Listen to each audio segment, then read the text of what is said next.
పవన్ వెనుక powerful shadow IAS Mylavarapu Krishna Teja. Young and dynamic IAS ఆఫీసర్గా దేశవ్యాప్తంగా ప్రశంసలు పొందుతున్న ఈయన నమ్మే సిద్ధాంతం ఏంటో తెలుసా? మనలోని పాజిటివిటీ తెలియాలంటే మన స్నేహితులను అడగాలి, మనలోని నెగటివిటీ తెలియాలి అంటే మన శత్రువులను అడగాలి.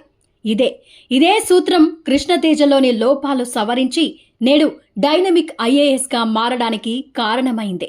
అంతేకాదు, ఎంతో మంది నేటి తరం యువకులకు ఇన్స్పిరేషన్గా మారింది.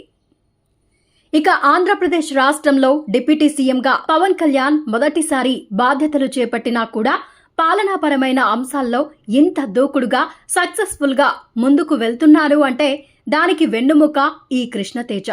ప్రజల పట్ల గౌరవం, సమాజం పట్ల ప్రేమ, సామాజిక స్పృహతో పాటు సమస్యలపై పూర్తి అవగాహన, జాగ్రఫీపై పదునైన పట్టు ఈ young and dynamic IAS officer Krishna Teja సొంతం.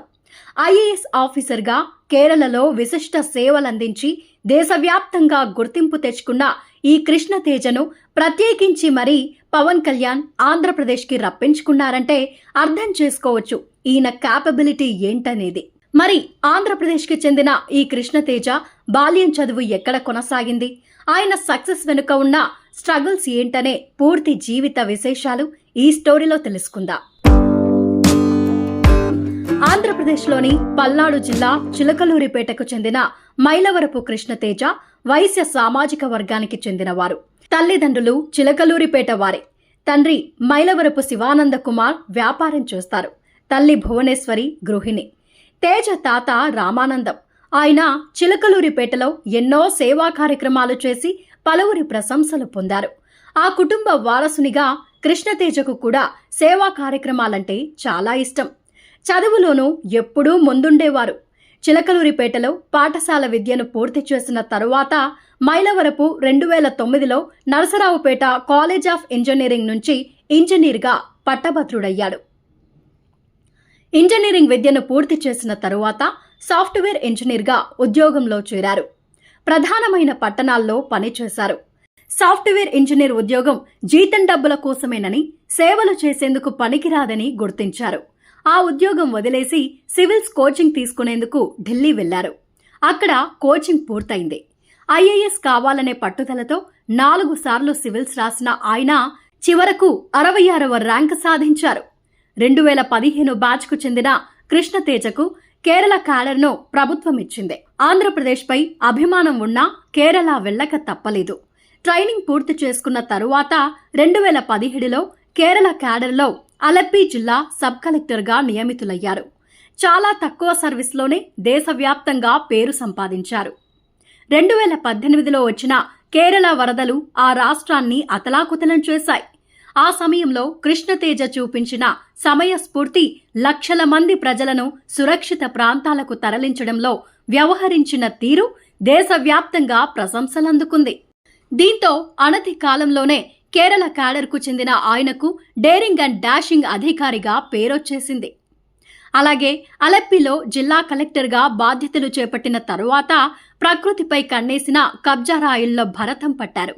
రిసార్ట్ మాఫియాను తరిమికొట్టి 1 కాదు 2 కాదు ఏకంగా 200 కోట్ల విలువైన కళ్లు చెదిరిపోయే రీతిలో కట్టిన 54 విలాసవంతమైన విల్లాలు జేసీబీ ఇనుప హస్తాలతో క్షణాల్లో ఒక్కొక్కటిగా కుప్పకూలిపోయేలా చేశారు. ఇవన్నీ అక్రమంగా సరస్సును చెరచి కట్టుకున్నవి కావడంతో ప్రజల నుంచి హర్షం వ్యక్తమైంది. ముఖ్యంగా కరోనా మహమ్మారి యావత్ ప్రపంచాన్ని వణికించిన సంగతి తెలిసిందే. లక్షలాది మంది చనిపోయారు. ఎన్నో కుటుంబాలు కూడా వీధిన పడ్డాయి. ఈ తరుణంలో త్రిశూల్ జిల్లాలో కరోనాతో అనాథలుగా మిగిలిన 609 మంది విద్యార్థులను కలెక్టర్ కృష్ణతేజ గుర్తించారు. వారిని చేరదీశారు. వారు ఉన్నత చదువులు చదివేలా చేశారు. అలాగే భర్తలను పోగొట్టుకున్న 35 మంది వితంతువులకు పెన్షన్లు కూడా ఇచ్చారు. వారికి ప్రత్యేకంగా గృహ నిర్మాణం చేపట్టారు. మరో 150 మంది మహిళలకు ఉపాధి అవకాశాలు కల్పించారు. అలాగే బాలల హక్కుల రక్షణలో దేశంలో త్రిశూల్ జిల్లా అగ్రగామిగా నిలిచింది. దీనిని గుర్తించిన జాతీయ బాలల హక్కుల కమిషన్ కలెక్టర్ కృష్ణతేజకు పురస్కారాన్ని కూడా ప్రకటించింది. ఇదిలా ఉంటే ఎవరు మంచి పనులు చేసినా గుర్తించడంలో ఎప్పుడూ ముందుంటారు పవన్ కళ్యాణ్. ఏ రంగంలో ఉన్నా వారు మంచి చేస్తే ప్రత్యేకంగా అభినందిస్తారు, అభినందనలు తెలుపుతారు. అలా తెలుగు ఐఏఎస్ కృష్ణతేజ చేస్తున్న సమర్థవంతమైన సేవలను గుర్తించి ప్రత్యేకంగా అభినందనలు తెలిపారు పవన్ కళ్యాణ్. అంతేకాక ఆంధ్రప్రదేశ్ డిప్యూటీ సీఎంగా బాధ్యతలు చేపట్టిన వెంటనే ఏరి కోరి మరీ తన ఓఎస్డీగా నియమించుకోవడానికి నిర్ణయించారు. సాధారణంగా ఆర్డీఓ స్థాయి అధికారులను మంత్రులకు ఓఎస్డీలుగా నియమిస్తారు. కానీ పవన్ కళ్యాణ్ కోసం ఐఏఎస్ అధికారి అయిన కృష్ణతేజ నియామకానికి సీఎం చంద్రబాబు ప్రత్యేక అనుమతినిచ్చారు. ఆయనను డెప్యుటేషన్పై రాష్ట్రానికి పంపాలని కేంద్ర ప్రభుత్వాన్ని కోరగా ఆయన కేరళ నుంచి ఆంధ్రప్రదేశ్కు వచ్చారు. ప్రస్తుతం పవన్ కళ్యాణ్ పాలనా వ్యవహారాల్లో క్రియాశీలకంగా వ్యవహరిస్తూ పవర్ఫుల్ ఐఏఎస్గా మారిపోయారు. కృష్ణతేజ గతంలో కేరళ పర్యాటకాభివృద్ధి శాఖ సంస్థ ఎండీ, పర్యాటక శాఖ డైరెక్టర్, ఎస్సీ అభివృద్ధి శాఖ డైరెక్టర్, అలప్పుజ జిల్లా కలెక్టర్గా సేవలందించారు.